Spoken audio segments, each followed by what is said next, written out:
Good afternoon, and welcome to Jam Magazine. And today we have our special guest, George Call. Hi. And I've had the pleasure to review the new Cloven Hoof album, and it is called Time Assassin. Time Assassin, and it's badass all the way through. The whole thing, it hits hard, it hits heavy, but George is a master at his voice and vocal stylings and lyrics, and the whole thing is just written incredibly well. Dziękuję. And so, George, well, tell us a little bit about your album. It's our It's my third with the band. I believe it's Cloven Hoof's 10th studio release, if I'm not mistaken. But my third with the band. I am at this juncture the longest running consistent singer in the band. Really?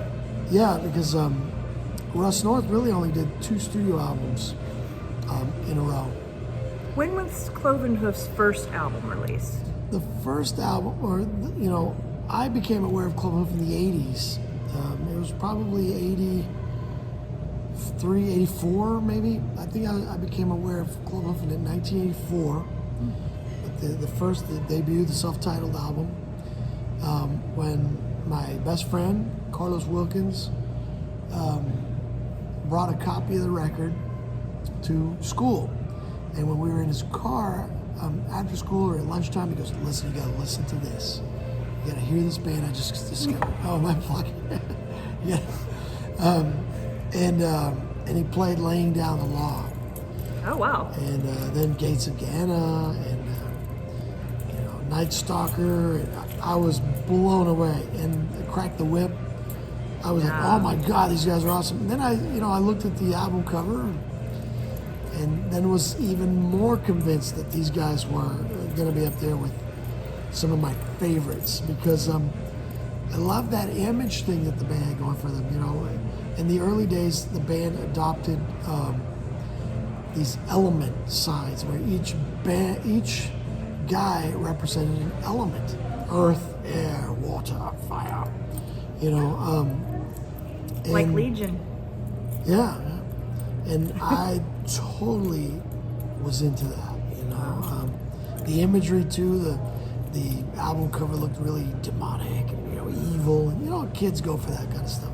If it pisses your parents off, we go for it. We eat it up, especially when you're a kid.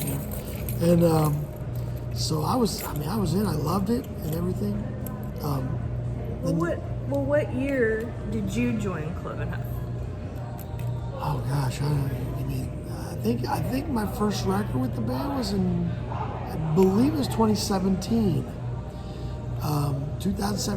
and I actually met Lee and Russ North, and guys in Cloven Hoof, when Aska went out to play at a festival in Germany, and Cloven Hoof was up on the bill right after Aska's set was done. Lee had watched our set. I was a fan, so I brought all of my CD covers to get signed because I saw that Cloven Hoof was on the bill, and I saw that they were after us in the lineup order. So I remember saying to Keith Knight, Aska's bass player, and other long time engineer extraordinaire. Yes, absolutely. An interesting note, which I'm going to mention in a minute, about Keith's recording from my work with Cloven Hoof and other bands. I asked Keith, "Man, where's Cloven Hoof? I hope to see these guys because I've got my CDs. I want to get them signed, And Keith goes, "I think that's them. I think that's them right behind us." And so I turn around and I look and I go, "Oh my God, yeah, that's him. That's Lee Payne." I never met him up to that point. He was just a picture on my album covers. And I bent down there and very politely, "Excuse me, are you Lee Payne?" "Oh yeah, mate, I just saw you set. You're fantastic, man. You're great singer, great band." I go, "Oh my God, dude, it thrills me to pieces to hear you say that, because I'm a huge fan of your band. I've been with you since the very first album, and I picked up stuff along the way over the years. I bought your Eye of the Storm album in Japan while I was out there on tour. with Aska. I had Sultan's Ransom that I bought, somewhere else in Europe, maybe Germany. Or something. But anyway, I followed the band. I was a big fan, and it was a thrill to talk to my hero, and he signed all my stuff. And we exchanged contact information, thinking nothing of it, and I may have mentioned to him, dude, if you guys ever need any help, or write a song together, you need help on your demos, whatever, man, give me a shout. And lo and behold, later that year, Aska was back to Germany for another festival, the Sword Brothers Festival, and Cloven Hoof was on that festival as well. And I get a call from Lee saying, brother, can you, help us out? We've had an issue. We've lost some band members. Can you learn these songs? So we'd have to cancel the date, a couple of songs. And we're like, are you kidding? Yeah, we'd be thrilled. And so we did that. We learned Inquisitor, laying down the law and some stuff. And sure enough, we got to Germany and we played. Our guitar player, Aska's guitar player at the time, Daryl Norton, myself, and Aska drummer Danny White. We went on stage with Lee Payne and Russ North and played as Cloven Hoof. And we did songs, even though we'd already performed earlier. Aska had performed, and then Cloven Hoof, was up, and we got up there and we killed it. We'd never rehearsed together. We'd never performed together before. We never, but we were tight like. We were tight like magic. Yeah, I mean it was tight like, as Borat would say, 12-year-old boys and adults. But it was really good. And after that, that's where it started. After that, Lee asked me to sing on some demos for him. It wasn't, join the band. It was like, hey, will you help me sing these demos? Yeah, of course. He sent me some music. I sang it. They fell in love. Well, actually, those demos were never used for anything. He never put them out. He put out an album with Matt Morton, who had been the singer on the Eye of the Storm, Eye of the Sun album, Eye of the Sun record, and then he came out. He did an EP with the band. Then they got Joe Whelan, who was an X Factor contestant, who had been the guitar player in the band that kind of just jumped his way to vocalist. Great guy. Joe I call him Captain America. Unfortunately, he's from England. He is the most, but... You like superheroes. I love superheroes. And Joe is a superhero in my eyes. The guy is Captain... He could be Captain Britain, He's cool, but because he was on X Factor, he was a little hard to take serious for many of the more serious heavy metal fans. They viewed him more as a pop guy, as a pop boy, whatever it was. I love Joe. I think he was great. But he had a more pop sensibility to him, vocally, and so it didn't work. Joe went on to pursue his pop career, and that's when Cloven Hoof asked me to come aboard. Well, I feel like you pulled all the stops out for Time Assassin.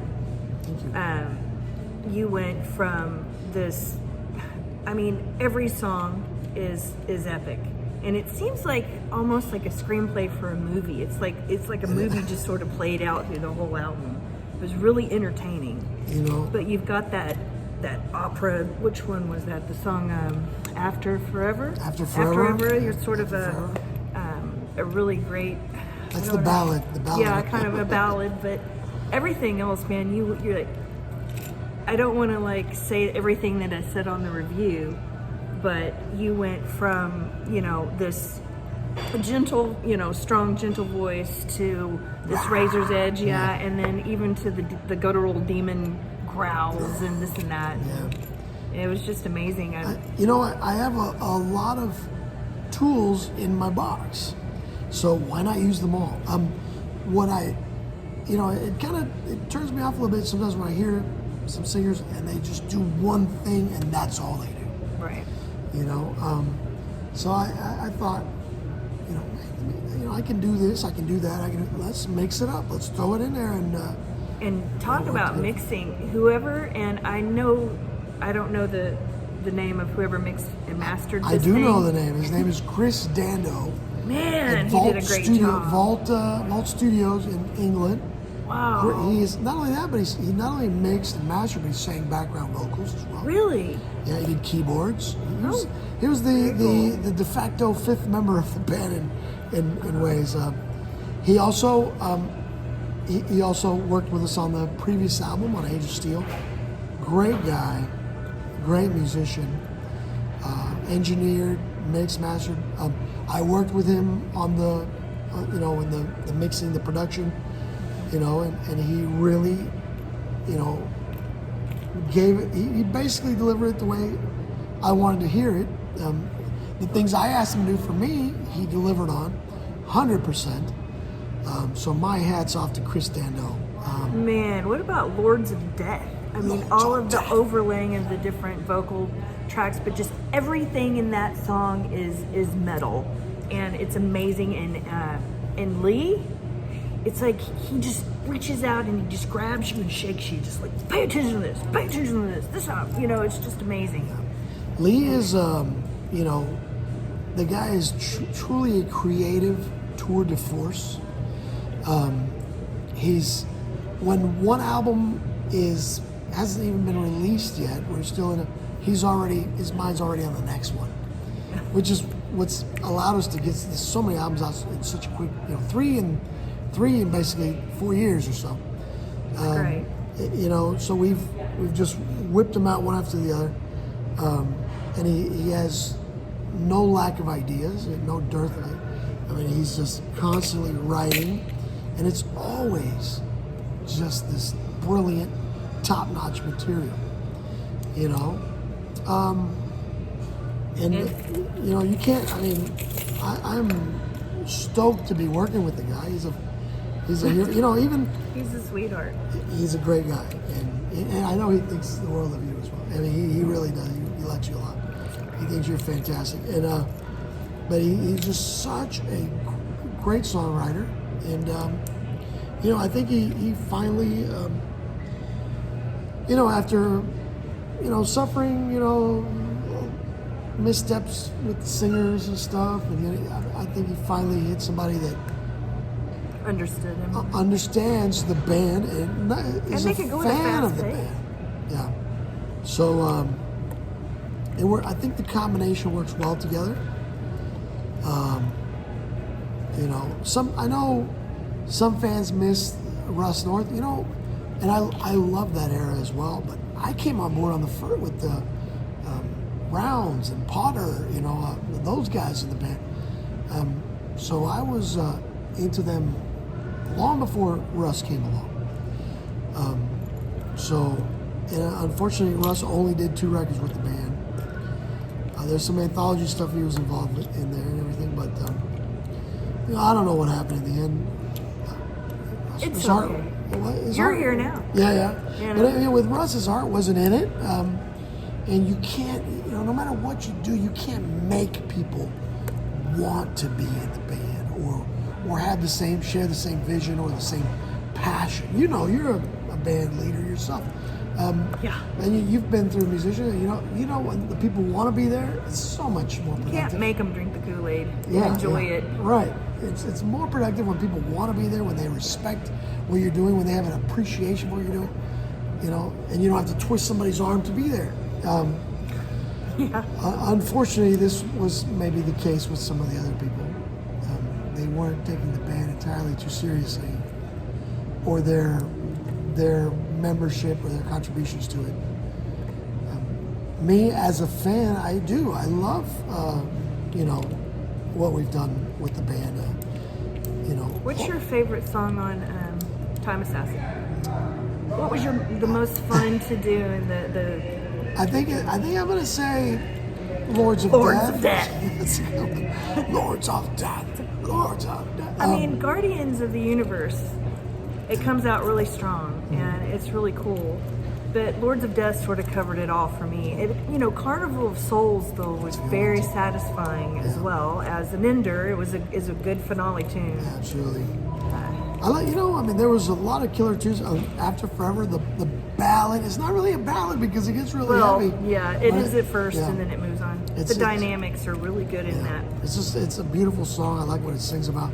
And you mentioned the movie earlier, and the album is like the conclusion of the Dominator trilogy, which started with Russ North on Dominator. Oh, okay. The Dominator album. It continued in Age of Steel for one side, and now it finishes for one side on this album, and that's why some of those songs seem very tied together because they are. Another song I really love, besides After Forever, Lords of Death, I love Tokyo Nights, which I want to dedicate to my Banshee brother Chuck Hopkins, who is half Japanese. It's funny, not to get sidetracked because we were talking about Cloven Hoof, but when we did the Banshee tour for Mindslave, everywhere we'd show up because we had a Japanese bass player. Interestingly enough, every sound man would crank through the PA, "You come to see the show, think that you should rock out on it easy." Oh, they'd play loudness. It's like, wow. Is it something in the water? Is loudness on a comeback or is it us because we have a Japanese bass player? And because every tour I've done since then, I've not heard loudness unless we were playing with them. Like, we play with Loudness at Bang Your Head Festival in Germany. But other than that, nobody's playing the music. But when Banshee was on tour with a Japanese player, everybody was playing loudness. And for the record, I love loudness. So I was happy to hear it. But Tokyo Nights, also one of my favorite songs on the record. I actually did a version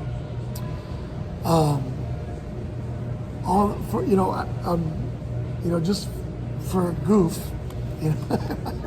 So cover your face up. Okay, but for a goof, I did a version of Tokyo Nights where I was singing like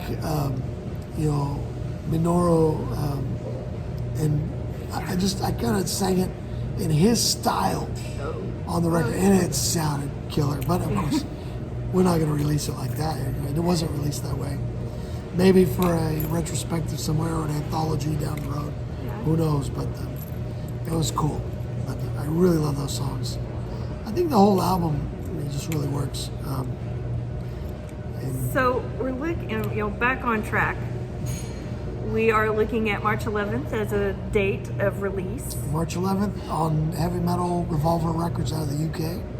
Oh, amazing. Yeah, my third album with them, third label. That's great. That's great. So, any rumor of a tour or any live performances in the U.S.? In the U.S., that is always the hope. It's always possibly on the horizon. COVID was the big twister. It's ruining everything. Yeah, it's it certainly makes anything in Europe, certainly for me, a near impossibility at this point because it costs money to get me out there. And nobody wants to fly out there and then get canceled. I can't go in without a vaccine, without a passport, without a this. And then if you do get COVID, then what happens? Then you got to cancel the shows. You got to put it down. Oh, this guy tested positive. You can't go. So we are really, for me, up in the air. The band will probably do some performances out there without me. Well, but we have this timestamp of Time Assassin, and it's awesome. So, do your fans go to you to order these CDs? Or?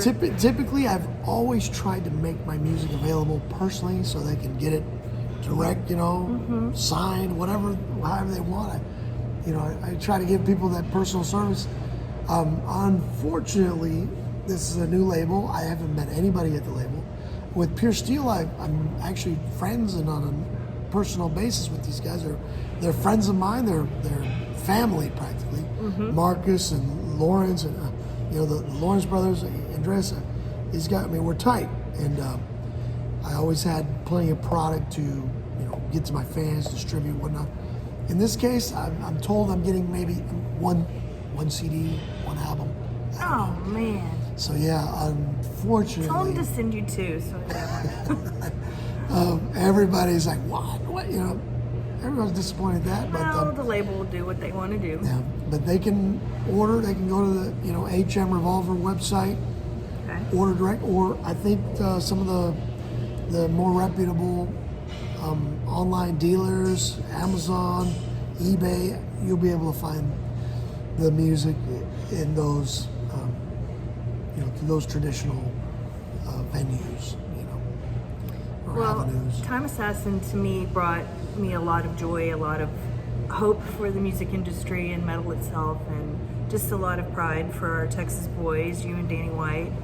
And I mean, what can I say? Two horns up, man. Right on. Thank you so much, Michelle, and I Thank appreciate you doing the review, taking the time out here with Jam Magazine, which is an institution in the Texas scene.